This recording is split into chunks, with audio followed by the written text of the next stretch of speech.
বিদেশে অবস্থানরত বাংলাদেশি ভাই বোনেরা, আসসালামু আলাইকুম ওয়া রাহমাতুল্লাহ। আশা করি আপনারা সকলেই আল্লাহর মেহেরবানিতে ভালো আছেন এবং সুস্থ আছেন।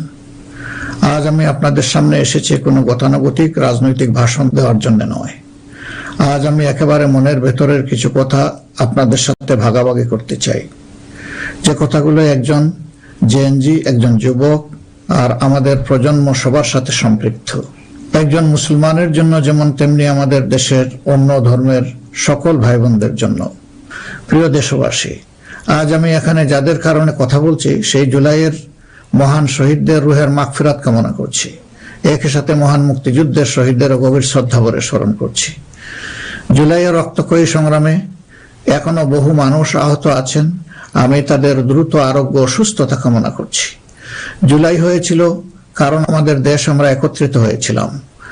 জুলাইতে রাস্তায় নেমেছিল আমাদের তরুণরা, রাস্তায় নেমেছিল আমাদের প্রিয় মা বোনেরা, নারীরা, রাস্তায় নেমেছিল শ্রমিক, কৃষক, সর্বস্তরের ভাইয়েরা এবং সকল মেহনতি মানুষেরা।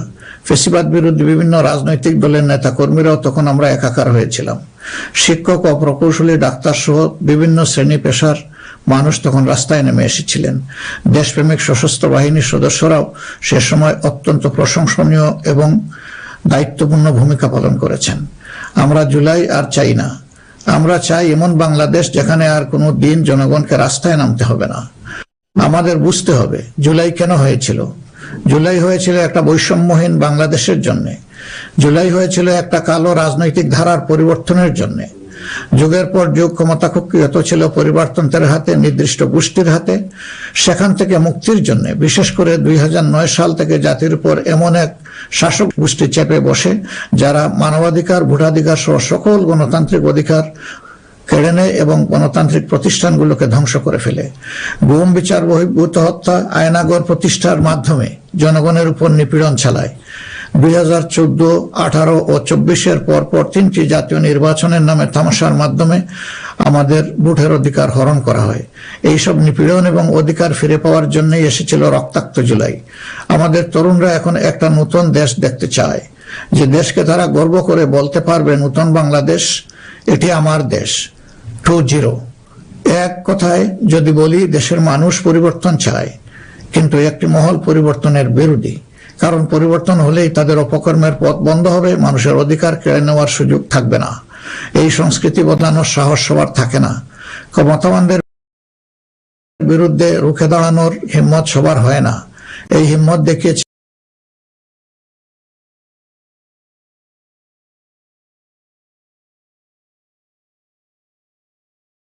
কারণ বাংলাদেশের ভবিষ্যৎ এই তরুণরাই রচনা করবে।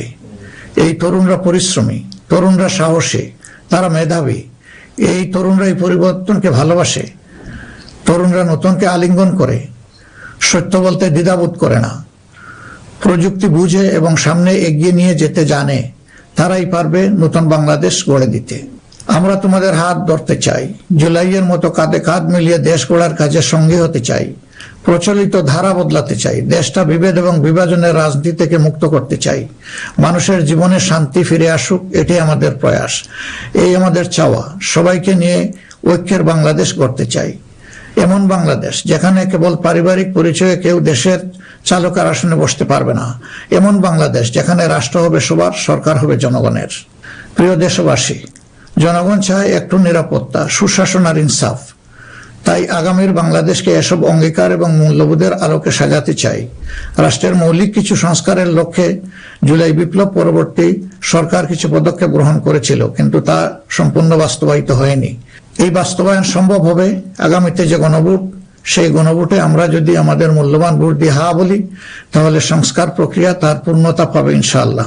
আমরা এই জন্যই জনগণকে বলবো যে গণভোটে হা বলুন এবং সংস্কারতে আলিঙ্গন করুন। আমাদের সন্তানদের স্বপ্ন পূরণে আপনিও গুরুত্বপূর্ণ অংশীদার হন। নতুন বাংলাদেশের আকাঙ্ক্ষার আলোকে আমাদের পরিকল্পনা, কর্মসূচি, অঙ্গীকার আপনাদের নিকট স্পষ্ট করার চেষ্টা করেছি। বাংলাদেশে আমরাই প্রথম পলিসি সামিটের মাধ্যমে রাষ্ট্র পরিচালনার নীতি কৌশল জনগণের সামনে তুলে ধরেছি। আমাদের নির্বাচনী ইশতেহারে এর প্রতিফলন রয়েছে। এই প্রক্রিয়ায় অনেকেই আমাদেরকে সহযোগিতা করেছেন, তাদের প্রতি আমরা কৃতজ্ঞ। এছাড়াও আমরা সমাজের বিভিন্ন শ্রেণী পেশার মানুষের সাথে কথা বলেছি, বসেছি এবং তাদের মূল্যবান মতামত পরামর্শ আমরা গ্রহণ করেছি। আমরা সুযোগ পেলে মহান আল্লাহর ইচ্ছায় জনগণের ভালোবাসায় সরকার গঠন করলে প্রথম দিনে ফজরের নামাজ পড়েই আমরা আমাদের পরিকল্পনা বাস্তবায়ন শুরু করব ইনশাআল্লাহ। প্রিয় দেশবাসী, আমাদের শাসক শ্রেণী সরকারি পদে নির্বাচিত হওয়ার পর নিজেদেরকে দেশের মালিক গণ্য করেছে।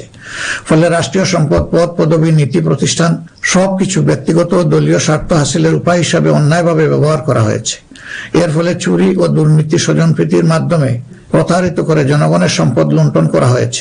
উন্নয়ন প্রকল্প ব্যক্তিগত ও দলীয় লুণ্ঠনের সিঁড়ি হিসাবে ব্যবহৃত হয়েছে। এই ব্যবস্থার অবসান ঘটানোই আমাদের প্রধান লক্ষ্য। আলহামদুলিল্লাহ, অতীতে জামাতে ইসলামী থেকে যারা জনপ্রতিনিধি হিসাবে সংসদ, সরকার ও স্থানীয় সরকারের দায়িত্ব পালন করেছেন তারা কেউই দুর্নীতির দায়ে অভিযুক্ত হননি। তারা দক্ষতার সাথে দায়িত্ব পালন করেছেন। আপনারা দেশের মানুষ তারই সাক্ষী। প্রিয় দেশবাসী, আগামী জাতীয় সংসদ নির্বাচন জাতিকে একটি নতুন স্বপ্নের দিকে নিয়ে যাওয়ার এক মহা সুযোগ হিসাবে এসেছে। যেসব সমস্যা আমরা বিগত দিনে সমাধান করতে পারিনি, যে লুটেরা গোষ্ঠীকে আমরা নিয়ন্ত্রণ করতে পারিনি, সেসব সমস্যার সমাধান এবং লুটেরা গোষ্ঠীর নিয়ন্ত্রণের সুযোগ হচ্ছে আগামী নির্বাচন। তাই জনগণকে ঠিক করতে হবে আমরা আমাদের নিজেদের জন্য, আমাদের তরুণ প্রজন্মের জন্য, আমাদের নারীদের জন্য, বয়স্ক মানুষের জন্য, প্রান্তিক জনপদের জন্য, শ্রমিকের জন্য, উদ্যোক্তাদের জন্য কোন বাংলাদেশ চাই। আমাদেরকে প্রশ্ন করতে হবে, আমরা কি সমাজে শৃঙ্খলা প্রতিষ্ঠা করতে চাই? আমরা কি নিয়ম নীতি, শান্তির রাষ্ট্র প্রতিষ্ঠা করতে চাই? আমরা কি উন্নত দেশ হতে চাই? আমরা কি শোষণ, জুলুম, দুর্নীতি, চাঁদাবাজ মুক্ত রাষ্ট্র চাই? আমাদেরকে ভাবতে হবে, আমরা কি রাষ্ট্রীয় প্রতিষ্ঠানকে জবাবদিহিতার আওতায় আনতে চাই? যোগ্যতা ও সততাকে সরকারি পদের জন্য মৌলিক শর্ত করতে চাই? আমরা কি আমাদের জাতীয় সক্ষমতা ও সৃজনশীলতা বৃদ্ধি করতে চাই? এসব বিষয়ে যদি আমরা ইতিবাচক পরিবর্তন দেখতে চাই, তাহলে আমাদেরকে আগামী নির্বাচন নিয়ে নৈতিকভাবে ভাবতে হবে। রাজনৈতিকতার ফুলঝুরির বাইরে এসে বাস্তবতার আলোকে সৎ ও দক্ষ নিষ্ঠাবান নেতৃত্ব প্রতিষ্ঠা করতে হবে। প্রিয় ভাই ও বোনেরা, আমরা আমাদের নির্বাচনী ইশতেহারে বলেছি যে আমাদের স্বপ্নের বাংলাদেশ তৈরির জন্য 5টি বিষয়ে হা এবং 5টি বিষয়ে না বলতে হবে। সততা, ঐক্য, ইনসাফ, দক্ষতা ও কর্মসংস্থানকে আমরা হা বলতে বলেছি, কারণ এসব মৌলিক শর্ত ছাড়া বৈষম্যহীন, উন্নত, নৈতিক, মানসম্পন্ন বাংলাদেশ প্রতিষ্ঠা সম্ভব নয়। পাশাপাশি দুর্নীতি, ফ্যাসিবাদ, আধিপত্যবাদ, বেকারত্ব, চাঁদাবাজিকে স্পষ্ট না করতে বলেছি। প্রিয় দেশবাসী, বাংলাদেশ আয়তনে ছোট্ট কিন্তু জনসংখ্যার দিক থেকে একটি বড় দেশ। এই জনসংখ্যাকে অনেকে সমস্যা হিসেবে বিবেচনা করলেও আমরা মনে করি এটি আল্লাহর নিয়ামত এবং এক বড় সম্পদ। তাই আমাদের জনসংখ্যাকে জনশক্তিতে রূপান্তর করতে হলে নীতি এবং নৈতিকতা ভিত্তিক রাজনীতির বিকল্প নেই।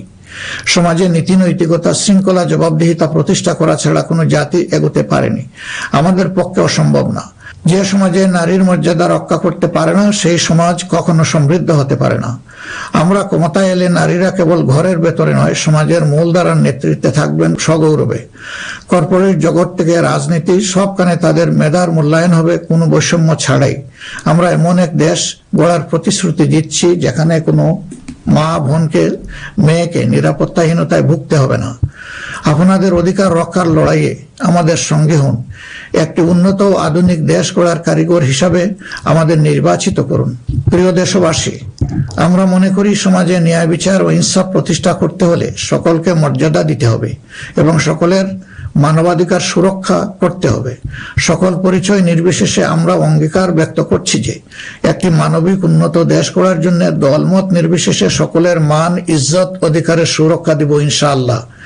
এই বাংলাদেশ মুসলমান, হিন্দু, বৌদ্ধ, খ্রিস্টান সবার। কেউ ভয়ের সংস্কৃতির মধ্যে বাস করবে না। যদি কেউ ধর্মীয় পরিচয়ের ভিত্তিতে আঘাত করার চেষ্টা করে, আমরা অতীতের মতো ভবিষ্যতেও তা প্রতিরোধ করব। প্রিয় দেশবাসী, আমাদের প্রত্যাশার বাংলাদেশ গড়তে হলে 3টি জায়গায় আমাদেরকে বিশেষ গুরুত্ব দিতে হবে। একটি হচ্ছে শিক্ষায় সংস্কার। শিক্ষা হতে হবে নৈতিকতা ভিত্তিক এবং সেটা হতে হবে টেক বেসড। এখনকার দুনিয়া সারাই প্রযুক্তি ভিত্তিক শিক্ষার উপর নির্ভরশীল। আমরা সেই শিক্ষা থেকে বঞ্চিত। আমাদের সন্তানদের হাতকে আমরা দক্ষ কারিগরের হাত হিসেবে গড়ে তুলতে চাই এবং তাদের হাতে হাতে আমরা কাজ দিতে চাই। আমরা কোনো বেকার ভাতা তাদেরকে তুলে দিতে চাই না। দ্বিতীয় জায়গাটা হচ্ছে বিচারাঙ্গন। ন্যায় বিচার সমাজের প্রতিষ্ঠা হলেই কেবল আমরা আমাদের প্রত্যাশার বাংলাদেশ গড়তে পারবো। অন্যথায় দুঃশাসন এবং দুর্নীতির কণ্ঠ রোধ করা মোটেই সম্ভব হবে না। অতএব বিচার বিভাগকে আমূল ঢেলে সাজাতে হবে। সেখানে অবশ্যই সৎ, দক্ষ এবং কমিটেড যে সমস্ত লোকেরা আছেন তাদেরকে বিচারের আসনে বসাতে হবে। তৃতীয় জায়গাটা হচ্ছে আমাদের অর্থনীতি। এই ভঙ্গুর অর্থনীতি নিয়ে দেশকে আগানো সম্ভব নয়। সুতরাং অর্থনীতিতে ব্যাপক সংস্কার সাধন করতে হবে। বিশেষ করে ব্যাংকিং সেক্টর এবং অপ্রাতিষ্ঠানিক যে সমস্ত খাত রয়েছে সেই জায়গাগুলোতেও আমাদেরকে প্রাতিষ্ঠানিক ও অপ্রাতিষ্ঠানিক খাতে আমাদেরকে হাত দিতে হবে। আমাদের ব্যবসাকে করতে হবে বিনিয়োগ বান্ধব। বিনিয়োগ বান্ধব হলেই দেশে কর্মসংস্থান তৈরি হবে এবং আমাদের বেকারত্ব দূর হবে। এই তিনটা জায়গায় আমাদের গুরুত্ব দেওয়া ছাড়া কোনো উপায় নেই। আমরা আশা করব দেশবাসী আমাদেরকে তাদের মূল্যবান ভোটের আমানত সমঝে দিয়ে আমাদের দেশকে প্রত্যাশার আলোকে গড়ে তোলার ক্ষেত্রে আমাদেরকে সহযোগিতা করবেন। সম্মানিত উলামায়ে কেরাম, একাধিক ধর্মের এ দেশ মুসলমানগণ সংখ্যাগরিষ্ঠ। তাই মুসলমান হিসাবে এটি আমাদের দায়িত্ব যে সমাজে ন্যায় বিচার ইনসাফ প্রতিষ্ঠা করা এবং সকলকে সুরক্ষা দেওয়া। এগুলো ইসলামের শাশ্বত আদর্শ। সকল মানুষের মৌলিক অধিকার নিশ্চিত করা আমাদের কর্তব্য। আল্লাহ তাআলা স্পষ্টত বলেছেন, ইন্নাল্লাহা ইয়া'মুরুকুম বিল আদলি ওয়াল ইহসান ওয়া ইতা'i যিল কুরবা ওয়া ইয়ানহা আনিল ফাহশাই ওয়াল মুনকারি ওয়াল বাগ।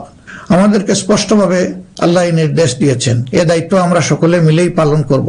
তাবলিগি জামাত সহ ধর্মীয় মহলের ভাইদের প্রতি আমাদের আহ্বান, আপনারা দিনের জন্য যে মেহনত করছেন, দেশ গড়ার কাজেও আপনারা আমাদের সাথে গুরুত্বপূর্ণ ভূমিকা রাখবেন বলেও আমরা গভীরভাবে বিশ্বাস করি। আমরা অঙ্গীকার করছি ভবিষ্যতে কেউ আপনাদেরকে অন্যায়ভাবে বিভিন্ন বিশেষণের ট্যাগ দিয়ে নির্যাতন করার সুযোগ পাবে না। বিচার বহির্ভূতভাবে আপনাদেরকে আর হত্যা করার দুঃসাহস কেউ দেখাবে না। আমরা জানি অতীতে আপনাদের কোনো মানবাধিকার ছিল না। এ অবস্থার পরিবর্তন ঘটানো হবে নতুন বাংলাদেশের অন্যতম প্রধান লক্ষ্য। জাতীয় নীতি পদ্ধতিতে আপনাদের আনুষ্ঠানিক অবদান ও ভূমিকাকে জোরদার করা হবে। আন্তর্জাতিক মহল যারা আমাদের পরিচিত পরিচিত বন্ধু, তাদের সাথে আমাদের সম্পর্ক হবে সমমর্যাদা এবং সমতার ভিত্তিতে। আমরা অন্যের ভৌগোলিক অখণ্ডতাকে সম্মান করি এবং শ্রদ্ধা করি, তেমনি সকল দেশের সাথে বন্ধুত্ব প্রতিষ্ঠাকে অগ্রাধিকার দিব। তবে আমাদের জাতীয় স্বার্থ মর্যাদা, জাতীয় উন্নয়ন, অগ্রাধিকার আন্তর্জাতিক সম্পর্ক নির্মাণে প্রধান ভূমিকা রাখবে। বৈশ্বিক উন্নয়ন চ্যালেঞ্জ সমূহ, বিশেষত জলবায়ু পরিবর্তন নিরসনে আমরা সাধ্যমতো ব্যবস্থা গ্রহণ করব এবং তা হবে স্বচ্ছতার ভিত্তিতে পরিচালিত। নিপীড়নের শিকার হয়ে আশ্রয় নেওয়া রোহিঙ্গা জনগোষ্ঠীকে তাদের নিজ দেশে নিরাপদ এবং সম্মানজনক প্রত্যাবর্তনের জন্য সব ধরনের কূটনৈতিক তৎপরতা জোরদার করা হবে ইনশাআল্লাহ। প্রবাসী ভাই ও বোনেরা, জন্মভূমি থেকে 1000 মাইল দূরে অবস্থান করেও জুলাইয়ের অভ্যুত্থানে আপনারা গুরুত্বপূর্ণ ভূমিকা রেখেছেন। জেল জুলুমের শিকার হয়েছেন, ত্যাগ স্বীকার করেছেন। ইতিমধ্যে আপনারা আপনাদের ভোটাধিকার প্রয়োগ করে নতুন বাংলাদেশে নিজেদের অধিকার প্রতিষ্ঠার পথে ইতিহাস রচনা করেছেন। আমি এতে আনন্দিত। আগামী দিনে দেশ গড়ার এই অভিযাত্রায় আপনাদের সক্রিয় অংশগ্রহণ ছাড়া আমাদের নতুন বাংলাদেশের স্বপ্ন অপূর্ণই থেকে যাবে। আমরা চাই প্রবাসীদের অধিকার এবং মর্যাদা রাষ্ট্রীয়ভাবে নিশ্চিত করতে। সে লক্ষ্যেই প্রবাসীদের জন্য ভলান্টিয়ার প্রতিনিধি নির্বাচন করা হবে, যারা প্রবাসীদের বিভিন্ন সুযোগ সুবিধা, সেবা এবং সমস্যার বিষয়ে দূতাবাস বা হাইকমিশনের সাথে সরাসরি সমন্বয় করে প্রবাসীদের স্বার্থে উপদেষ্টা ও প্রতিনিধি হিসাবে কাজ করবে। তাছাড়াও বাংলাদেশের বাইরে যেখানে যেখানে সমস্যা রয়েছে, যেমন ইংল্যান্ডে ম্যানচেস্টার ফ্লাইট বন্ধ হবে না, বরঞ্চ পূর্বের চালু ফ্লাইটগুলো আমরা আবার ফিরিয়ে নিয়ে আসব। নিউ ইয়র্কে নতুন করে বাংলাদেশ ফ্লাইট ইনশাল্লাহ চালু হবে। এরকম দুনিয়ার যে যে জায়গায় এই ফ্লাইটগুলো চালু হওয়া দরকার তা করার ব্যাপারে বদ্ধপরিকর। দেশ আর পিছনের দিকে যাবে না, দেশ এগিয়ে যাবে সামনের দিকে ইনশাআল্লাহ। প্রবাসী ভাইয়েরা যখন বিদেশে মৃত্যুবরণ করেন তখন অত্যন্ত অসহায় অবস্থা, তাদের লাশ উপেক্ষিত হয়। আমরা কথা দিচ্ছি, যারা আমাদের রিমিটেন্স যোদ্ধা তারা আমাদের গর্বের ধন। কেউ যদি আল্লাহর ইচ্ছায় বিদেশে ইন্তেকাল করেন, আমরা অত্যন্ত সম্মানের সাথে আমাদের কাঁধে করে তাদের লাশ দেশে বয়ে নিয়ে আসবো ইনশাআল্লাহ। আমাদের প্রবাসীরাও জাতীয় সংসদে আনুপাতিক হারে ইনশাআল্লাহ তাদের প্রতিনিধিত্ব আমরা নিশ্চিত করার পক্ষে। প্রবাসীদের সঙ্গত সমস্ত বিষয়গুলো আমরা গুরুত্বের সাথে বিবেচনায় নিয়ে দেশে যাতে কোনোভাবে তারা নিপীড়নের শিকার না হন তা আমরা নিশ্চিত করব ইনশাআল্লাহ। প্রিয় দেশবাসী, নির্বাচনী প্রচারণা শুরু হওয়ার পর থেকে দেশের বিভিন্ন প্রান্তে আমরা গিয়েছি। আপনারা আমাদের সভা সমাবেশে যোগ দিয়েছেন, আমাদের কথা শুনেছেন। আপনাদের ভালোবাসা, অংশগ্রহণ ও সহযোগিতায় আমরা অভিভূত। আমরা মুগ্ধ। আমরা আপনাদের প্রতি চিরকৃতজ্ঞ। আমাদের নির্বাচনী প্রচারণা বা অন্যান্য কার্যক্রমে কেউ কষ্ট পেয়ে থাকলে আপনাদের কাছে আমরা ক্ষমা প্রার্থী। আগামী নির্বাচন সুষ্ঠুভাবে আয়োজন করা সকল রাজনৈতিক দলের নৈতিক দায়িত্ব। তাই আমাদের আহ্বান হবে নির্বাচনী আচরণ বিধিগুলোকে সম্মান জানানো এবং প্রতিদ্বন্দ্বী রাজনৈতিক দলের বৈধ অধিকারকে সম্মান করা। সুষ্ঠু নির্বাচন আয়োজনের মাধ্যমে রাজনৈতিক স্থিতিশীলতা নিশ্চিত করা হবে আমাদের রাজনৈতিক অঙ্গীকার। প্রশাসন ও আইন শৃঙ্খলা রক্ষাকারী বাহিনীর সদস্যরা নিরাপত্তার দায়িত্ব তারা পালন করেছেন অত্যন্ত নিষ্ঠার সাথে। আমাদের সাংবাদিক ভাই এবং বোনেরাও অনেক কষ্ট করে আমাদের বিভিন্ন অনুষ্ঠান কভার করেছেন। আপনাদের প্রতি গভীরভাবে আমরা কৃতজ্ঞ। আপনাদের ঋণ শোধ করতে পারবো না। আপনারা ভালো থাকবেন।